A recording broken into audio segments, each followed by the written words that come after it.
Hi, it's Olga from SEO Sly. Today I will be auditing this website live as always. So I will be doing everything live. I haven't audited, I haven't seen that site yet. So we'll see what I find. The purpose of those exercises and of this audit is to teach you how I approach auditing and how you can learn to approach auditing so that you become a very efficient auditor and you basically need 5, 10, 30 minutes to be able to find the most important SEO problems the website faces, and you will be able to present it, for example, to your potential SEO client. One thing to keep in mind is that this is not an in-depth SEO audit, so I may miss a lot of important things. I may miss some important mistakes because this is done live. So normally, if I were doing an SEO audit, I would spend at least 40, 30, 20 hours analyzing the site, of course, depending on the size of the site, the depth of the audit, but at least I want you to understand that this is an in-depth and long process. Okay, let's get started. Okay, so this is the website. So first thing I always do is I start with a manual review of the site, manually browsing the site so that I can see what it looks like, what it feels, and I can get the general idea of what the site is, how the site is designed, and how well it is designed. Usually it is just a matter of a few seconds to have like this first general impression. So I can see that the site has the list of the latest posts on the home page. Um, there is some text which is okay, some text here which is okay as well. Usually I like to see some unique text on the homepage, some text that describes what this site is about, what this site like, what's the unique selling point of that site. So before I dive deeper into reviewing the site, I will at the same time I will start crawling the site so that I can maybe find something here. So let me paste the URL here into Screaming Frog. I have usually when I crawl the site, I have my own configuration, which isn't like super complicated. One thing I always check this to crawl XML sitemaps. If XML sitemaps are available via robots text, then Screaming Frog will crawl them as well. Of course, if the sitemap is placed in some non-standard location, then you probably want to put it here as well. Let's execute JavaScript so that we'll see if there are some differences, because from what I see, this site uses some JavaScript, like I guess most of the sites now do. Okay, let's click OK. Let's start. So Screaming Frog will be running in the background, and I will be just browsing this. Okie dokie. This is the homepage. Okay, the homepage. Let's now visit some other pages. So this is, from what I see, category page. So this is basically a category listing the latest posts from a given category. Water camping. I assume this is doing the same. Yes, general camping tent guides. Okay.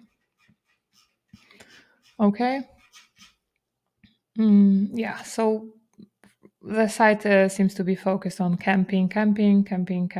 That's okay. I like to see that the site is focused on a specific topic. Usually the more focused the topic, the better, because if the site talks about everything, then usually it is way harder for it to rank for everything, because like the more focused the site, the more authoritative it becomes in this specific area, and the easier it becomes for it to rank, especially nowadays when SEO is has become way more difficult than it used to be. Okay, categories linked. One thing I can like say immediately, this is a category page.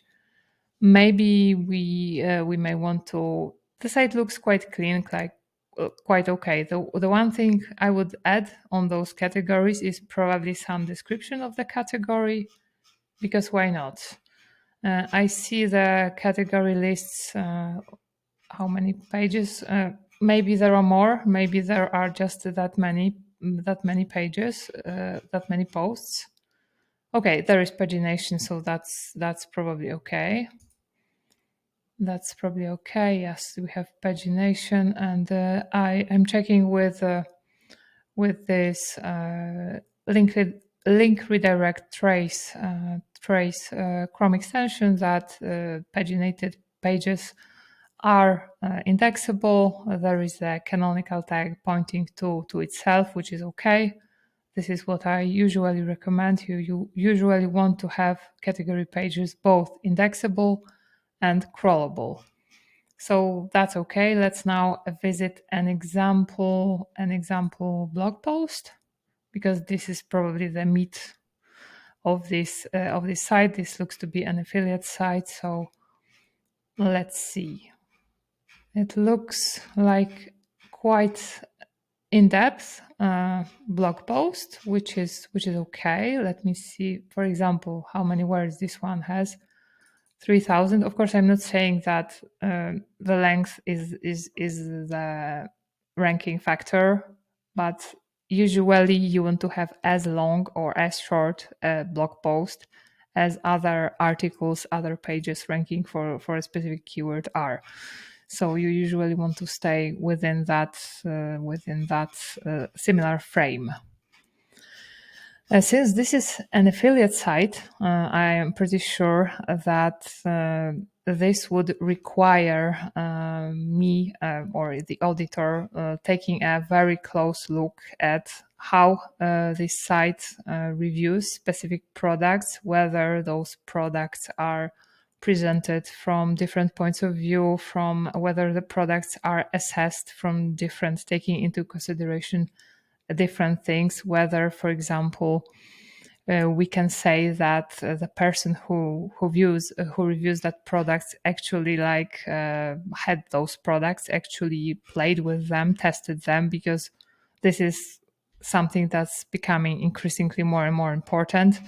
And this is, I believe, what helpful content update is about. It's about making sure that if your content actually helps the user. This is what those Google products reviews updates are about. This is about, are your product reviews actually helpful? Do they actually help the user make the right buying choice? Or are they simply inviting the user to buy the product which has the biggest affiliate,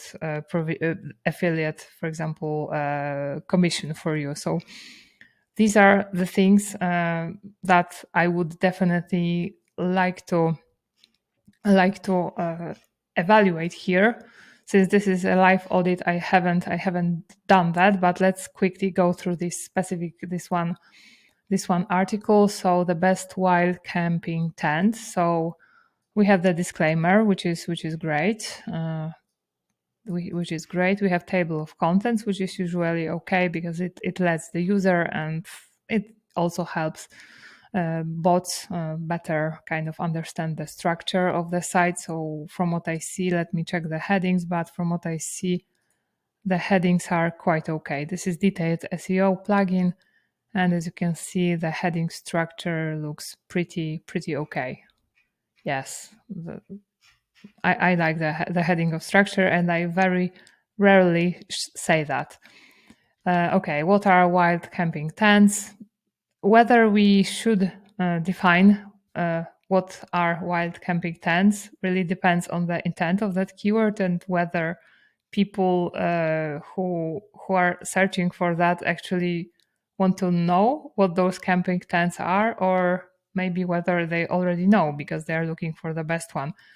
That's one of the things you always need to consider when evaluating affiliate sites, Google product review sites.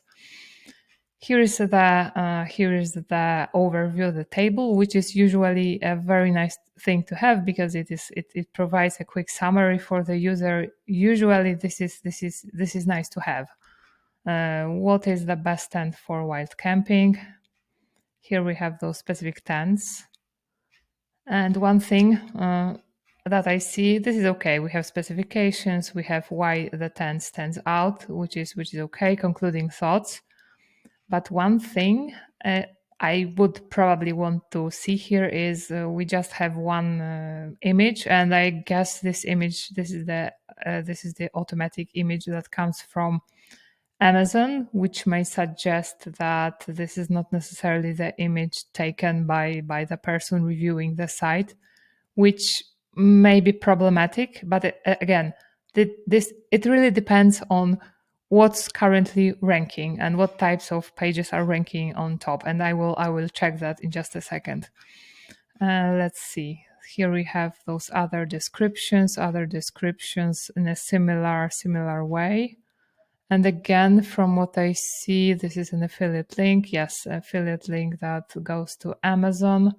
And this is the image that actually comes from Amazon. So as I said, not necessarily the best, but I know in some cases it still works for you to not to have this image, original images, but in many cases you probably do want to have them. There are many ways you can mimic having original images. I'm not saying that I am advocating you do that. Ideally, you should have the product in your hands and you should take images by yourself. But of course, this is not always possible, especially if you run an affiliate site. So there are a lot of image tools that allow you to change the background, that you can, out of a few like images like this, you can create something that looks way more unique. So maybe that's something you can try playing with. And here we have buyer's guide. And whether you should put this buyer's guide at the end of your, or at the beginning of your article that reviews products, again, depends on whether on that search intent and whether Google in top results actually shows only like products, shows only affiliate sites that only list products, or whether actually there is some informational aspect to that and Google actually wants you to include those buyer's guides. So that's something that I would decide whether I want to have or not based on, again, as I said, what's ranking. So before I check what's ranking for that keyword, let me check let me check linking, internal linking. So these are links to Amazon. From what I see, they are not no followed, but in most cases, I think Google is pretty efficient and in understanding that this is an affiliate link. So we don't necessarily want to treat it as a normal link, just like no followed links are treated like hints. So Google may transform this authority or may not. So since these are all links from what I see, they don't look like links because usually users are, if I am a regular user, I don't know if this is an affiliate link, if it is a link, unless I hover over it. And so I only learned it now. So this, I think, makes me way less likely to click on those links, which from the standpoint of conversion optimization decreases the chances of you having that click, having that affiliate sale. So purely from that standpoint, I would make sure those links look like links and actually invite user to click. Usually, like the best thing you can do is you can put a red button that says check on Amazon, check price on Amazon. In the most recent or two updates to Google product reviews updates ago, I think Google also mentioned something that you should give the user the choice between 2 or 3 vendors, that you shouldn't place affiliate links only to one. So for example, in this case you can have Amazon, but you may also, for example, include Walmart or any other affiliate vendor that also offers that product. So that's something to consider as well. And now, best wild camping tent. So this is, I assume, the phrase. And let me type it into Google and see what's there. I'm very curious to see. So this is Google. Okay, so we have sponsored.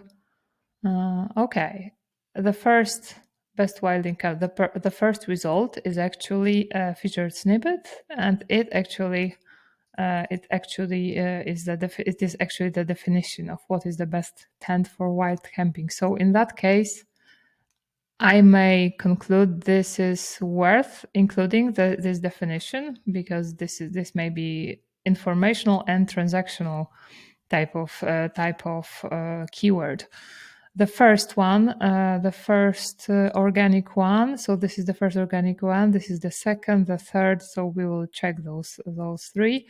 And also, we always have those people also ask. So if you want to increase your chances of ranking for on top and having more real estate, you probably also want to include those people also ask questions within your content. You can expand them a little bit and see whether you are answering them, whether you can answer them. Usually it is a good idea because your content will be simply will be simply richer if you do that. I also see videos, so it may be a good idea to have a corresponding video to your article, embed that video in your article. But let's assess those top 3 organic rankings. So this is number 1, and this is where this featured snippet comes from. So it may or may not be a good idea to define it, but from what I see, this is interesting. You have this what is the best tent for wild camping, and this actually comes from like there are affiliate links here. So this is actually interesting, and I think this clearly answers makes it clear for me that this is more of a transactional kind of search. And as you can see, this is jump 2, so we have we have clear structure of headings, clear table of contents. We have in a nutshell, which may tell us that maybe Google values more you getting straight to the point, that this is the best one, but if you want to keep reading, here is what I have for you. So this may be something that you may want to replicate on this website. Best wild camping thanks, honest review, and here you have those reviews. And what this one I think does better is this looks like a real picture taken by this person. I don't know if this is really the person who took this picture, but it looks like a real picture, not a picture that comes from Amazon. We can see pros and cons, which is good. I think on this website we didn't have pros and cons. No, we didn't have pros and cons. So that's something that may be interested. And we have this button, which is definitely more clickable. Check price on Amazon. This picture doesn't look like an original picture, but this one does. For example, this doesn't. This does. So it looks like maybe more thought, maybe more analysis was put into this article. As you can see, this this one also looks quite real. So definitely there are real pictures, which as I said looks like the person actually had at least some of those tents in their hands, and actually has a unique experience to share, which is like the new E we have in the newest iteration of EAT, which is EEAT. Let's see another. This is, I think, result number 2. So this is expert reviews SEO UK. So I guess this site is probably high authority, and I believe it for those sites of higher authority, it is usually way easier to rank, even if their content is not that great. But here it looks okay. So we have a real picture that looks real. We have clearly the best. We can have how information how to choose, what features are worth looking for. So this is, I think, quite unique as well, because it really shows that you are looking at those products from different standpoints. And the best wild camping tents, and you have the entire list. And yeah, some images look real, some don't. So, but we only have how many? One, two, oh, we only have 6. So I would say in this case, real images again are something that stands out. Let me check word content. So 3,400 around words. How many words this one has? More than 4,000, and this one I believe had also a lot, for almost 5,000 words. And let's check the result number 3. So similarly, we have this photo. Yes, we have this top choice presented and the top. Did we have this one top choice here? No, we didn't have this one top. Like if you don't want to read, here is the choice. So that's one thing, getting straight to the point, which is the best. And this looks quite, I would say, it's more clickable. You have this check on Amazon. You have the link here. You have the photo, my choice, best value. So this is quite unique. This really shows you like the perspective from which this was assessed and selected.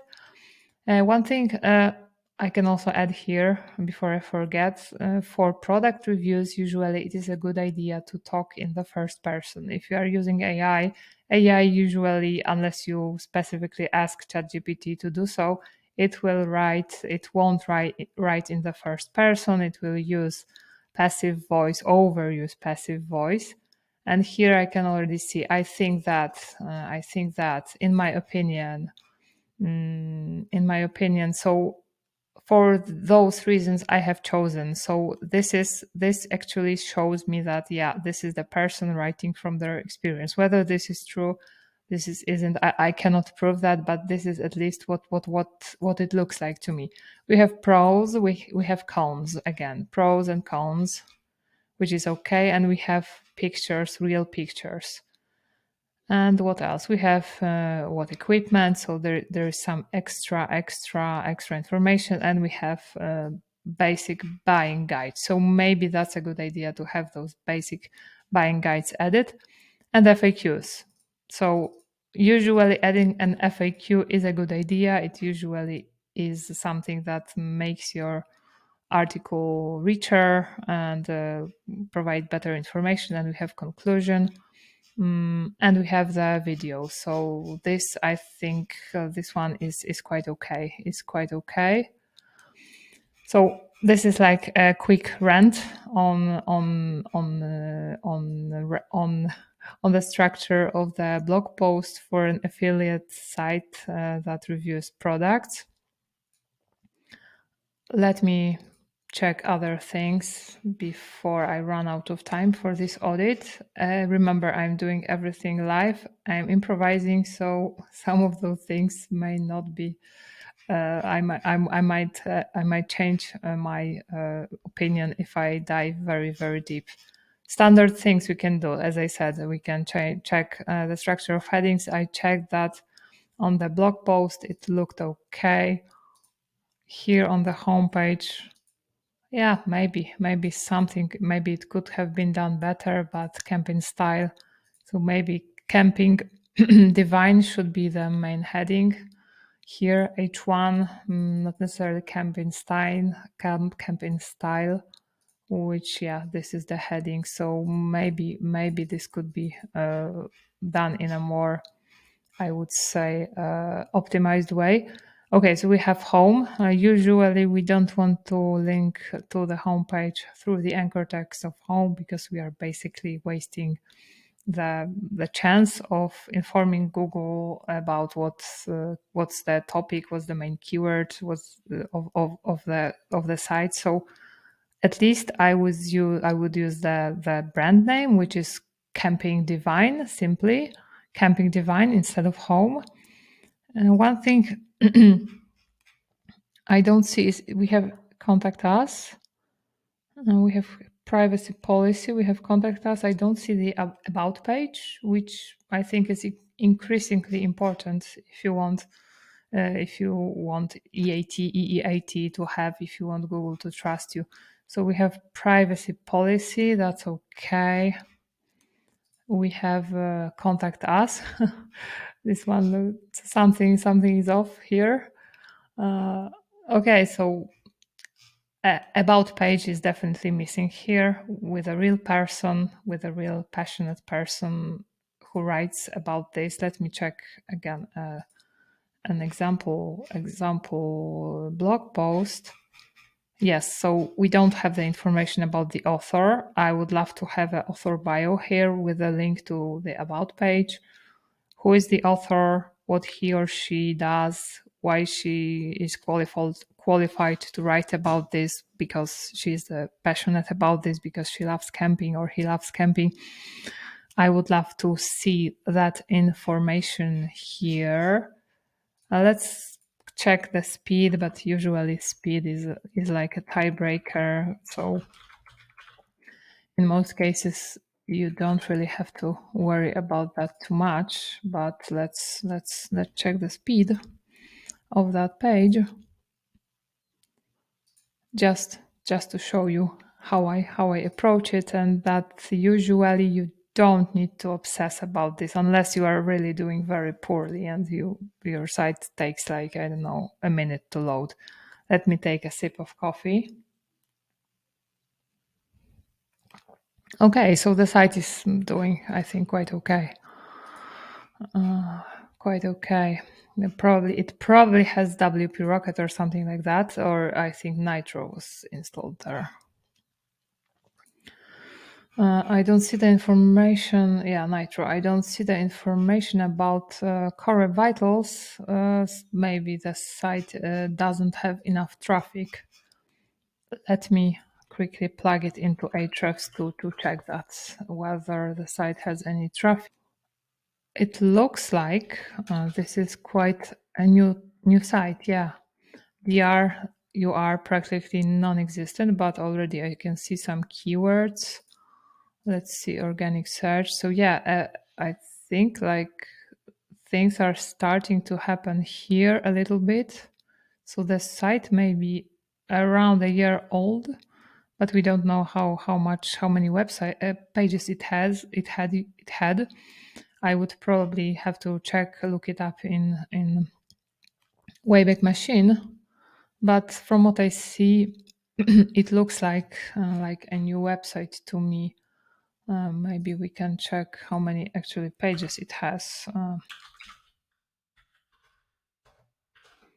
So robots, Yoast. Okay, so the site is using Yoast.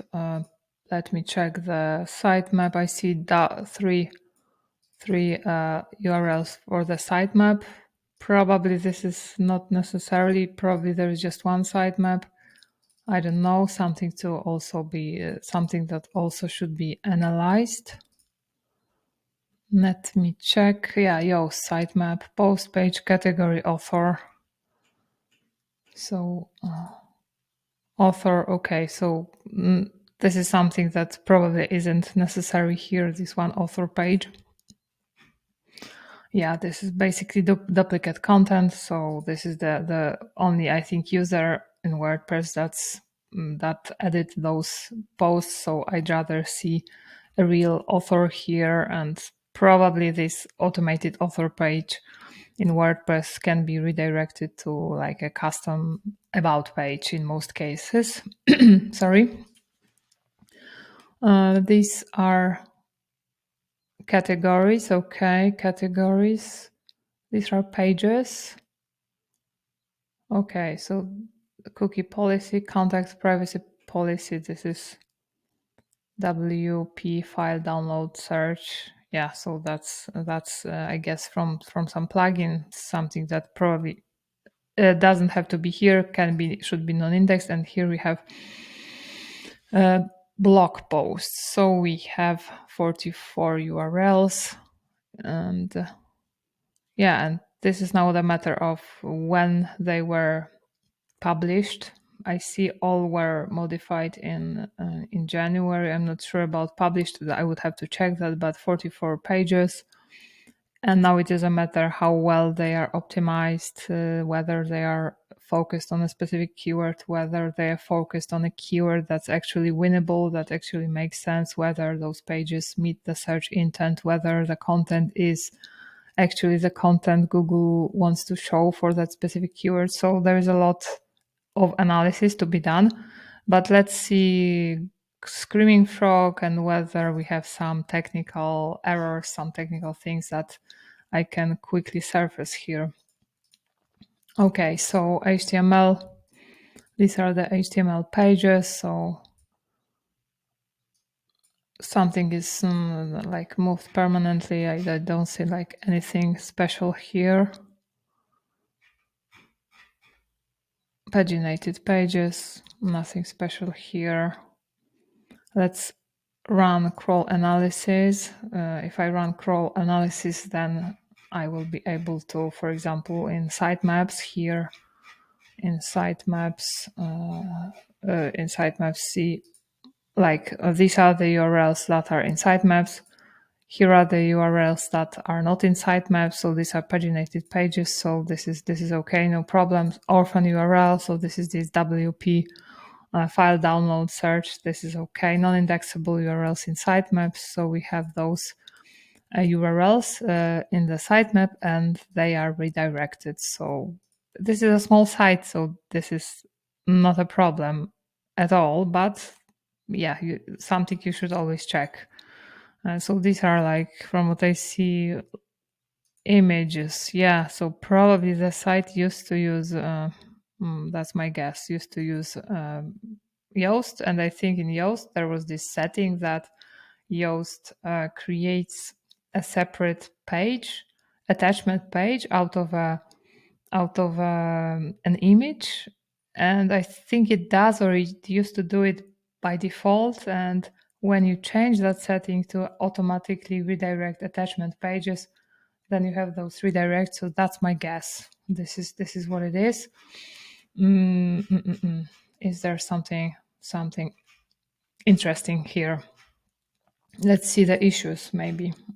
Whenever you are going through the issues, the crawler wants to surface, wants to show you, you always need to kind of use your own SEO brain and always treat it with a pinch of salt. Just because the crawler says something is an issue doesn't mean this is an issue. It may be an issue, it may not be an issue.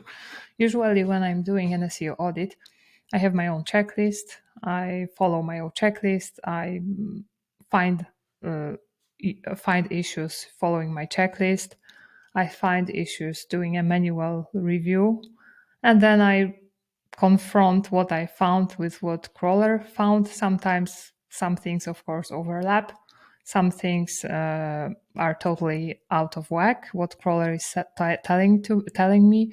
Sometimes crawler notices something I didn't notice. So it's great to have both your brain, your list, and the crawler, and kind of put it all together. So let's quickly go through those. So here we have directives, no index. So this is a warning. So just because there is a non-index directive doesn't mean this is an issue. That this is something high priority. So we have it on sitemaps, which is totally okay. You probably don't want to have your sitemaps indexed, and you also always want to see how many URLs a specific issue relates to, because I know I've been saying this all over and again, but if the site has a million pages and the issue is about 3 pages, then this is not usually not an issue. If the site has 10 pages and the issue is on 5 pages, then probably this may be something more of a high priority. Pages page titles over 60 characters. To be honest, I don't think this is an issue.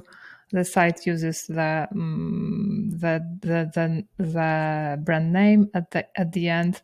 Google will probably make it shorter the way it thinks it matches the user the best. So I don't think this is anything important. Page titles over 561 pixels, the same images over 100 kilobytes. Usually this is not a problem to have an image over 100 kilobytes, but it's a good idea to sort the images by size to see if maybe by mistake there is some huge image on the site. And as you can see here, we have an image that weighs 3 megabytes, probably too much. You go to in links and you see where this image is placed, and you can see it is placed in image sitemap, so it is probably not on some web page, so kind of okay. Hero image again, hero image resized, this is better. So as you can see, those gigantic images are not placed on like homepage or some important pages, so that's okay. Multiple H1 tags, usually not a problem. Something to review, H1 missing. So this is on the blog page. You may add an H1 on the blog page. JavaScript links, JavaScript content. So this is the change. Usually this is not a problem, but to be on the safe side, you want to render JavaScript as I did here, and you want to see in the rendered screenshot whether the entire content is seen. You also want to you may want to compare rendered HTML code with source code. You can also do that using mobile friendly test. You can do it in Google Search Console doing live URL test. Lots of ways to check that. But in most cases, in a WordPress site that uses some decent plugin, this is not an issue. In e-commerce, in more complex websites, that may be an issue, but for the most part, WordPress sites are doing okay. URLs not in sitemap. So again, these are paginated pages. This is totally okay. Orphan pages, this is okay. We talked about this. So as you can see from regarding technical SEO, there aren't really a lot of problems. The problems I see, like we have 3 sitemaps in robots, text. This doesn't matter at all for this website, because I guess it will be 404. There we have this. It doesn't really matter because this is a small site, and for a small site, crawl budget and indexability usually isn't an issue. So I would probably choose one or the other plugin, because from what I see, the site is using Jetpack and Yoast. So if I were you, I would remove both and I would use rank math. I personally prefer rank math. That's a personal choice. And one last thing. Let's do one last thing. This is the site. Let me check, because I don't have access to Google Search Console. So I will check how many pages, what pages are indexed with the most standard way using site column. So these are the pages indexed. I can see some FAQs here.